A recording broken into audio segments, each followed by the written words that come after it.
आज हम एक विशेष परिस्थितियों में इस प्रकार से ऑनलाइन बैठक कर रहे हैं। एक विशेष बैठक है। अपने सभी प्रमुख कार्यकर्ता सभी प्रांतों से, सभी क्षेत्र से और केंद्रीय अधिकारी यहाँ पर उपस्थित हैं। सबका अभिनंदन है। हम लोग जानते हैं कि किस प्रकार से हमारे देश में जो आर्थिक नीतियों का संचालन हुआ, प्रारंभ से ही जब से देश स्वतंत्र हुआ तब से लेकर अब तक हमने आर्थिक नीतियों का संचालन इस प्रकार से किया कि हमने अपने युवाओं पर, अपने उद्यमियों पर कभी विश्वास नहीं किया और हम लोग क्या क्या कर सकते हैं इसके बारे में कभी देश और समाज के सामने आने नहीं दिया गया। आज इस प्रकार से प्रधानमंत्री जी ने कहा कि इस पैंडेमिक में, इस महामारी के साथ हमें एक शिक्षा मिली है, एक सबक मिला है कि हम लोग एक आत्मनिर्भर भारत, स्थानीय के आधार पर, स्थानीय का मतलब सीधा स्वदेशी है कि स्वदेशी के आधार पर हम एक आत्मनिर्भर भारत का निर्माण करें। स्थानीय के लिए हम वोकल भी हों और एक आत्मसम्मान का भाव भी हो।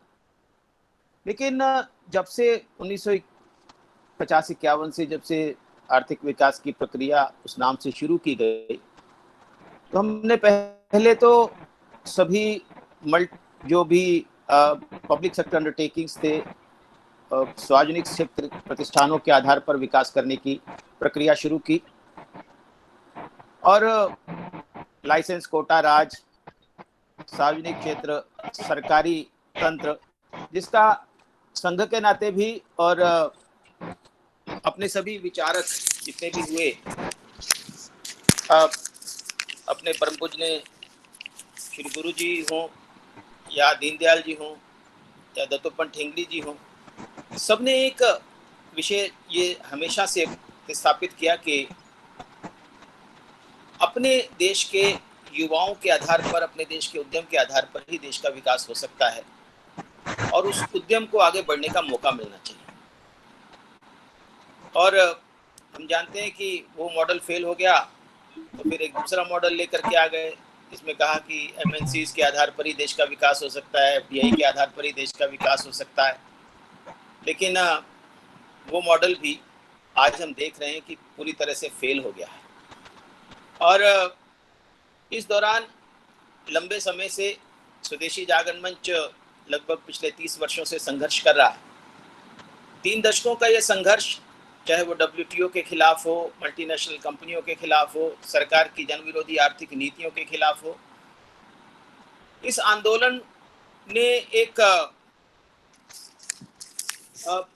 जनता में एक भावना का निर्माण जरूर किया है और स्वदेशी का भाव जागरण करने में इस पिछले 30 वर्षों की एक प्रमुख भूमिका रही है। आज जब हम वर्तमान स्थिति का आकलन करने का प्रयास करते हैं तो ध्यान में आता है कि पिछले 20 वर्षों से, जब से चीन डब्ल्यूटीओ का मेंबर बना, तब से लेकर हमारे मैन्युफैक्चरिंग सेक्टर का, हमारे उद्योगों का पतन उसी समय से शुरू हो गया। हम लोगों के उद्योग, चाहे वो केमिकल इंडस्ट्री हो, इलेक्ट्रॉनिक इंडस्ट्री हो, दवा उद्योग हो, स्टील इंडस्ट्री हो, मशीनरी उद्योग हो, सभी प्रकार के उद्योग अपने क्षमता के आधार पर आगे बढ़ रहे थे तो धीरे धीरे उसमें कार्यकुशलता का निर्माण हो रहा था। लेकिन 2001 में जब से डब्ल्यूटीओ का मेंबर बना चीन, उसने अपने सब्सिडीज के आधार पर देश में अपना सामान इतना डंप करना शुरू कर दिया, इसके कारण हमारे उद्योग धंधे उसके सामने टिक नहीं पाए। और हमारे पास उदाहरण है एपीआई इंडस्ट्री का। आज से जिस समय 2001 में चीन आया WTO में, तब हमारे API इंडस्ट्री, हम 90% API हम बनाया करते थे जो दवा उद्योग का कच्चा माल है, लेकिन अभी उनके डंपिंग के वजह से 90% आज हम इंपोर्ट करते हैं।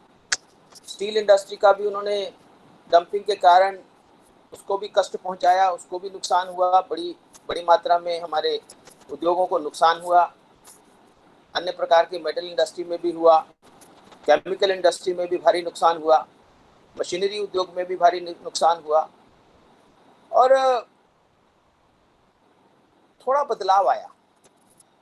ये हम जानते हैं कि जो 10 साल का जो यूपीए का कालखंड रहा, उस कालखंड में जैसा कि अब बातें ध्यान में आ रही हैं कि किस प्रकार से कांग्रेस पार्टी का MOU चीन के साथ साइन किया हुआ था, इसके कारण उन लोगों ने कभी प्रयास नहीं किया कि चीन से आने वाली जो डंपिंग है उसको रोका जाए, या उस पर कोई एंटी डंपिंग ड्यूटीज लगाई जाएं या टैरिफ बढ़ाए जाएं।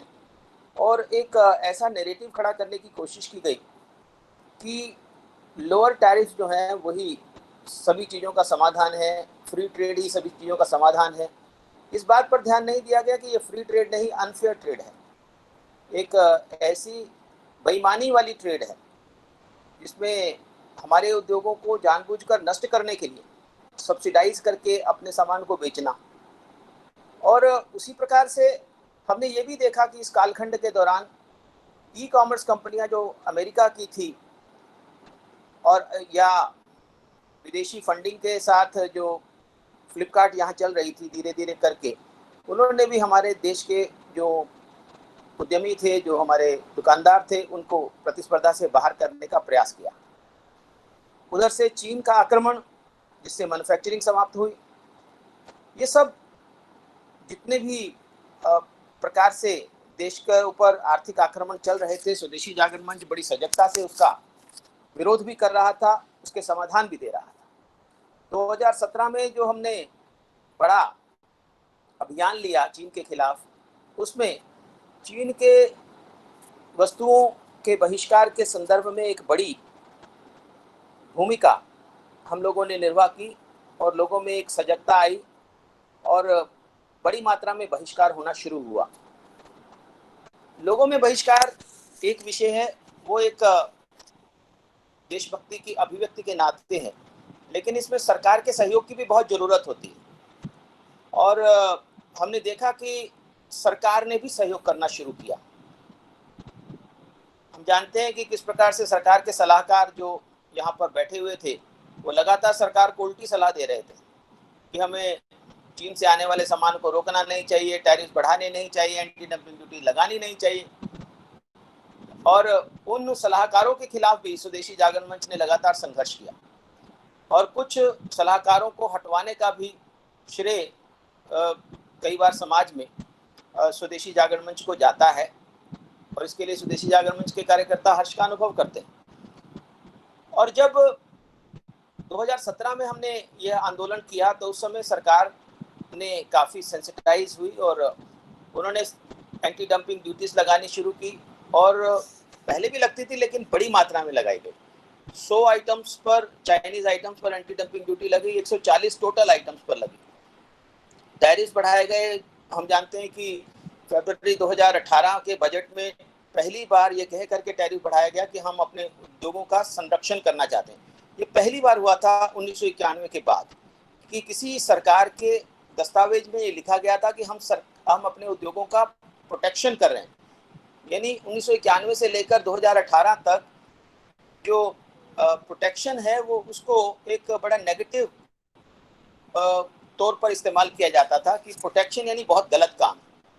लेकिन पहली बार सरकार ने कहा कि हम इसको प्रोटेक्शन कर रहे हैं, और उस प्रोटेक्शन के नाते जब हमने टैरिफ बढ़ाए इलेक्ट्रॉनिक्स पर और टेलीकॉम उत्पादों पर, फिर जुलाई में फिर हमने टैरिफ बढ़ाए टेक्सटाइल पर, फिर अगस्त में फिर दोबारा बढ़ाए टेक्सटाइल पर, अक्टूबर 2018 में हमने नॉन एसेंशियल कमोडिटीज पर टैरिफ बढ़ाए। उसका असर ये हुआ कि 2017-18 का ये वर्ष था, तो क्योंकि प्रारंभ में ही ये लग गए थे टैरिफ, तो उसके कारण इलेक्ट्रॉनिक्स का आयात काफ़ी कम हो गया था। $28 अरब था 2017-18 में, जो 18-19 में $20 अरब रह गया था। और लेकिन बाकी चीज़ों में चूंकि देरी से एंटी डंपिंग ड्यूटीज और टैरिफ बढ़ाए गए थे, तो इस कारण से उसका परिणाम हमें 2019-20 में देखने को मिल रहा है। लेकिन इन 2 सालों में 18-19 और 19-20 जो ट्रेड डेफिसिट था चाइना के साथ, वो हमारा $15 अरब कम हो गया था। अब वर्तमान में जो परिस्थिति बनी है, तो जो आलोचक हैं वो जब हम आत्मनिर्भर भारत की बात करते हैं तो समाज में अलग अलग प्रकार के लोग रहते हैं। और बड़ी मज़ेदार बात ये है कि ये जितने भी प्रकार के लोग हैं, उनकी जो राय है वो बिल्कुल चीन की सरकार के साथ मिलती जुलती है। यानी जो कांग्रेस के लोग कह रहे हैं, जो कम्युनिस्ट लोग कह रहे हैं, जो चाइना के समर्थक दूसरे तथाकथित बुद्धिजीवी हैं, वो जो लिख रहे हैं, वो सब ये कह रहे हैं कि हमारा गुजारा नहीं है बिना चीन। और एक जबरदस्त मकैक बना है, ग्लोबल टाइम्स भी वही लिखता है और हमारी राजनीतिक पार्टियां भी वही बोलती हैं और चीन के एजेंट भी वही बोलते हैं।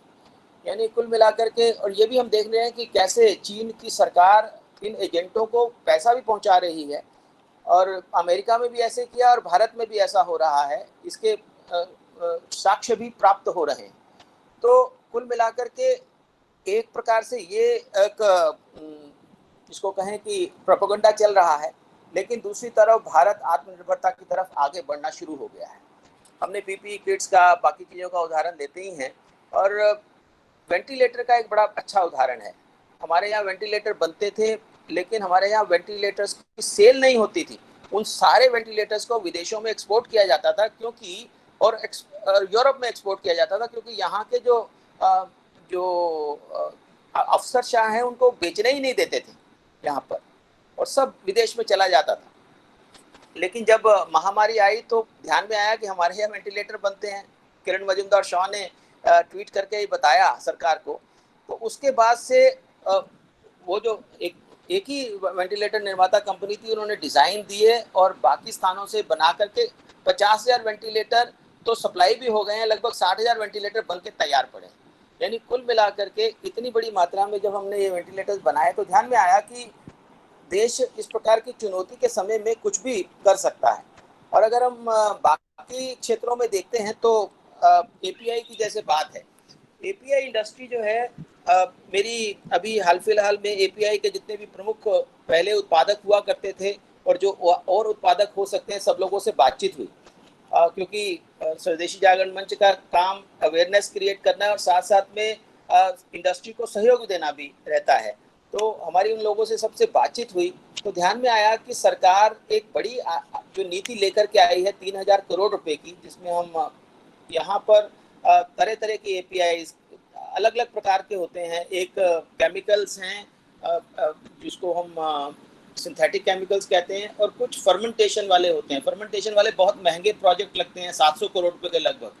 तो उसमें सरकार सहयोग करने के लिए तैयार है, लेकिन इंडस्ट्री की भी कुछ बातें हैं, उनका ये कहना है कि अब हमें सरकार ये गारंटी दे कि भविष्य में इस प्रकार के चीन से जब डंपिंग आएगी तो उसको सरकार रोकेगी और डंपिंग होने नहीं देगी। तो इस प्रकार की सरकार से अपेक्षा भी है इंडस्ट्री की। उसी प्रकार से केमिकल इंडस्ट्री है। केमिकल इंडस्ट्री के लोगों से हमारी बातचीत हुई तो पता चला कि 70% कैपेसिटी पर हम लोग काम कर रहे हैं। यानी ऑर्गेनिक, इनऑर्गेनिक केमिकल्स, हालांकि काफ़ी आयात कम हो गया है। मैंने देखा कि ऑर्गेनिक केमिकल्स में 18% और इनऑर्गेनिक केमिकल्स में 36% से भी ज़्यादा आयात कम हुआ है पिछले 2 सालों में। तो बड़ी मात्रा में हमारा आयात इन पर कम हुआ है। एपीआई के बारे में हमारा ये कहना है कि बहुत जल्दी ही ये तो ऐसा तो हो नहीं सकता कि हम 2-3 महीने में एपीआई पर आत्मनिर्भर बन जाएंगे, लेकिन इसको लगेगा 4-5 साल लगेंगे, लेकिन हम आसानी से आत्मनिर्भरता के लक्ष्य पर प्राप्त हो जाएंगे, क्योंकि हम पहले भी एपीआई बनाते थे और हमारे अंदर क्षमता है कि हम उस प्रकार के उत्पाद का निर्माण कर सके। इसी प्रकार से इलेक्ट्रॉनिक्स के केस में भी सरकार एक बड़ी योजना लेकर के आई है 42,000 करोड़ रुपए की, जिसके अंतर्गत जिसको प्रोडक्शन लिंक्ड इंसेंटिव स्कीम है, जिसके अंतर्गत सरकार उन सब जो इलेक्ट्रॉनिक्स के उत्पाद करने वाले हैं, जो चाहे वो मोबाइल फ़ोन्स हैं, दूसरे प्रकार के उत्पाद हैं, उनको प्रोडक्शन लिंक्ड इंसेंटिव दिया जाएगा। और इस इंसेंटिव के देने से जो बाहर से सामान आ रहा है या चीन से सामान आ रहा है उसमें काफ़ी रोक लग जाएगी। इसके अलावा जैसे कि कमल जी की संकेत कर रहे थे कि जो ऐप्स हैं, हमने सरकार से लगभग 1.5 साल पहले से टिकटॉक के विरोध में सरकार के साथ संघर्ष किया हुआ था कि आप इस टिकटॉक को बैन करिए, और बड़े तथ्यात्मक आधार पर, और इसके कारण पूरे समाज में और मीडिया जगत में स्वदेशी जागरण मंच का एक बड़ा नाम आया कि हम लोग किस प्रकार से तथ्यात्मक आधार पर और पूरी तर्कों के साथ टिकटॉक का विरोध कर रहे हैं। और हमें इस बात का सभी स्वदेशी जागरण मंच के कार्यकर्ताओं को गर्व भी होता है कि वो जितने भी तर्क थे, बाकी सब समाज के लोग या मीडिया उन तर्कों को नहीं लेकर के जा रही थी, लेकिन उन तर्कों के आधार पर, चाहे वो सामरिक सुरक्षा की बात हो, चाहे वो सामाजिक समरसता की बात हो, या सामाजिक ताने बाने को तोड़ने वाली बात हो, या हमारे डाटा का बाहर भेजने वाली जो उनके कृत्य हों, उन सबको उजागर करने का काम स्वदेशी जागरण मंच ने किया। और जिन तर्कों के आधार पर हमने प्रधानमंत्री जी को पत्र लिखा था, और अभी जो ऑर्डर निकला है टिकटॉक और बाकी 58 ऐप्स को बैन करने का, वो उन्हीं तर्कों के आधार पर निकला है। अगर आप कभी स्वदेशी जागरण मंच की लेटर और उनके सरकार के आदेश को देखें तो वही सेम चीज आपको रिफ्लेक्ट होती दिखाई देगी। लेकिन इसके साथ ही साथ हमें ये भी देखना पड़ेगा कि आज हमारे देश में जितने भी स्टार्टअप्स हैं, वो ऐप्स भी हैं, वो ई कॉमर्स भी हैं, वो टेक कंपनीज भी हैं, ऐसे बहुत सारे स्टार्टअप्स हैं एग्रीकल्चर के क्षेत्र में काम करने वाले, मैन्युफैक्चरिंग के क्षेत्र में काम करने वाले। कमल जी जानते हैं सारे विषय को कि वो स्टार्टअप्स जो हैं उनको उनकी फंडिंग भी बड़ी मात्रा में अभी चाइना से हो रही है। और वैसे तो कहने को $8 बिलियन का चाइना का इन्वेस्टमेंट है, लेकिन लोग कहते हैं कि डायरेक्ट इनडायरेक्ट इधर से चोरी छिपे से जो इन्वेस्टमेंट किया हुआ है, लगभग $30 अरब से ज़्यादा उनका इन्वेस्टमेंट भारत में हो चुका है। इस दिशा में मेरी इन सब ऐप्स के ओनर से बातचीत हुई है, क्योंकि जो भारत में जो ऐप्स हैं, जो अच्छी संस्कृति वाली ऐप्स हैं, उन लोगों से हमारी हिंदी भाषी और स्थानीय भाषाओं की जो ऐप्स हैं उनसे बात हुई और काफ़ी लोकप्रिय भी हैं। तो उन्होंने कहा कि हमने भी फंडिंग ली हुई है चीन से, और हमने उनको एक सुझाव दिया कि क्या ये फंडिंग वापस हो सकती है। जैसे शेयर चैट की फंडिंग हुई है Xiaomi से, तो फिर हमने इसके साथ ही साथ माननीय सुंदरम जी के साथ बातचीत करते हुए हमने यहाँ के जो जितने भी हमारे फंडिंग वेंचर कैपिटलिस्ट हैं जो भारतीय हैं, उनसे बात की। वो भी बड़े इसके बारे में उत्साहित हैं कि वो सारी फंडिंग जो चीन से आ रही है उसको रोक करके भारतीय स्टार्टअप्स को भारतीय फंडिंग हो। तो क्योंकि अगर ये फंडिंग अगर चीन से आती रहेगी तो ये स्टार्टअप फिर उनके हो जाएंगे। मतलब जैसे पेटीएम है, पेटीएम भारतीय स्टार्टअप था, लेकिन चीन की सारी फंडिंग अलीबाबा के कारण होने के कारण अब अलीबाबा का हो गया है। तो इसलिए इन सबको बचाना भी वो भी हमारा ही काम है। तो स्वदेशी जागरण मंच को इस नाते से और आगे काम करना पड़ेगा। एक ये विषय है।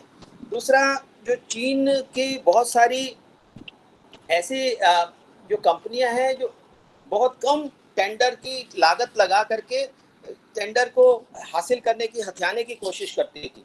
ऐसे में हम लोगों ने लंबे समय से ये लगभग 2.5-3 साल हो गए इस सारे विषय को हम करते हुए, सरकार से बात करते हुए कि ऐसे टेंडर क्यों बन जाते हैं जिसमें जो चीनी कंपनियों को प्रेशर मिलता है, तो उन टेंडरों को कैंसिल कराया। लगभग 100 टेंडर स्वदेशी जागरण मंच के प्रयास से पहले कैंसिल हुए, और अभी जो पिछले दिनों में जो नए टेंडर्स चीन की कंपनियां यहाँ पर हासिल कर रही हैं उनको भी कैंसिल करवाने का काम किया। हरियाणा में बहुत सारे टेंडर कैंसिल हुए, रेलवे ने कैंसिल किया।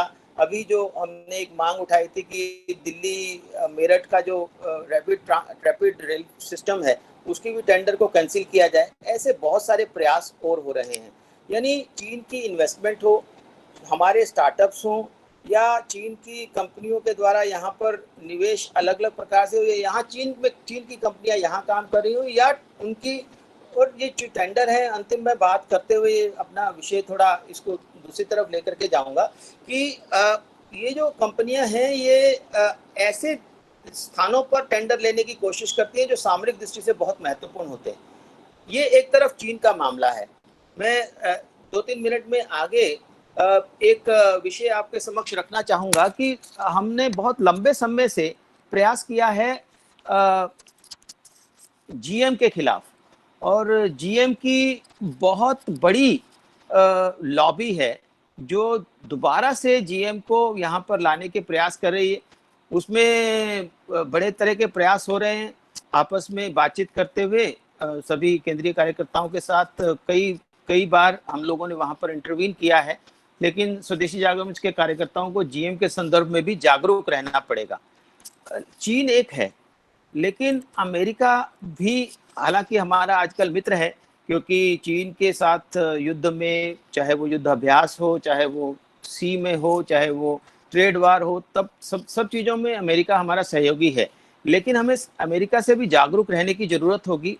अभी जो ट्रंप जब यहाँ आए थे तो उस समय एक उनका समझौता होने जा रहा था, इंडो यूएस का समझौता। उसमें स्वदेशी जागरण मंच ने कहा कि ये समझौता देश के हितों के खिलाफ है और इसलिए ये समझौता नहीं होना चाहिए। तो अच्छी बात ये हुई कि चीन जो अमेरिका के राष्ट्रपति यहाँ पर आए, उनके साथ उनका वाणिज्य मंत्री भी आना था, लेकिन उसने अपनी यात्रा कैंसिल करी क्योंकि यहाँ पर वो समझौता नहीं होना था, तो समझौता नहीं हुआ। अब दोबारा से उस समझौते को करने का प्रयास हो रहा है, हमें उसके लिए भी जागरूक रहना पड़ेगा। यूरोपियन यूनियन के साथ भी, जिसका हम बहुत लंबे समय से विरोध कर रहे हैं, वो भी एक समझौता होने जा रहा है, तो उसके बारे में भी हमें जागरूक रहना पड़ेगा, किस प्रकार से वो हमारे मैन्युफैक्चरिंग के लिए, हमारी एग्रीकल्चर के लिए, हमारी डेयरी के लिए और हमारे दवा उद्योग जैसे जिसमें आईपीआर के इश्यूज आते हैं, ट्रिप्स प्लस, WTO प्लस, ऐसे बहुत सारे जो विषय हैं। अंत में मैं कहूँगा कि वास्तव में स्वदेशी जागरण मंच के कार्यकर्ता सब, जिन्होंने पूरे हर जिला में संघर्ष किया, मेमोरेंडम दिया, भारत सरकार जो RCEP समझौता करने जा रही थी, तो वो केवल स्वदेशी जागरण मंच की जीत नहीं हुई। वास्तव में आज पूरा देश और भारत सरकार का हर प्रतिनिधि यह इस बात में गर्व महसूस कर रहा है कि हमने RCEP समझौता नहीं किया, बल्कि हम इसके साथ ही साथ जो प्रमुख विपक्षी दल है उसको भी घेरने में कामयाब हुए कि उन लोगों ने हमें RCEP में धकेला था।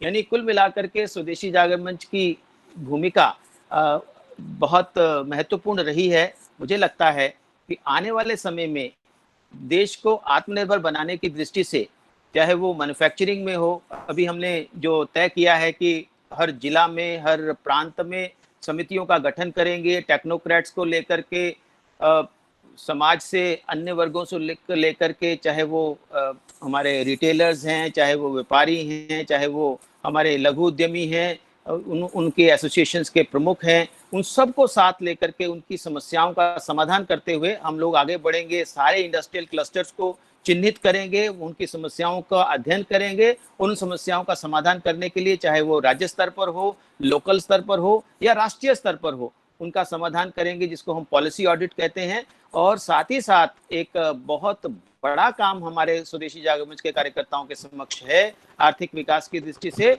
और वो है हमारे गांवों का विकास। जो भाई लोग वहां चले गए हैं और उनके लिए हम रोजगार के अवसर निर्माण कर पाएं, वहां पर हम अलग अलग प्रकार से वहां गांवों में, चाहे वो पशुपालन है, चाहे वो डेयरी है, चाहे वो पोल्ट्री है, चाहे वो फिशिंग है, चाहे वो मशरूम फार्मिंग है, चाहे वो फूड प्रोसेसिंग है, चाहे वो बैम्बू फार्मिंग है, चाहे वो तमाम प्रकार के जो हमारे एग्रीकल्चरल क्षेत्र में काम हो सकते हैं, गांवों में काम हो सकते हैं, गांवों में अपार संभावनाएं हैं रोजगार निर्माण की। हम उन सबको तलाशने की कोशिश करेंगे। जितने भी अनुभव अभी तक आए हैं, जितने प्रयोग हुए हैं, पूरे देश भर में जो प्रयोग हुए हैं, उनको अलग अलग जगह पर रेप्लिकेट करने का काम स्वदेशी जागरण के कार्यकर्ता करेंगे। बस मैं इसी बात कहते हुए अपना विषय यहाँ समाप्त करता हूँ।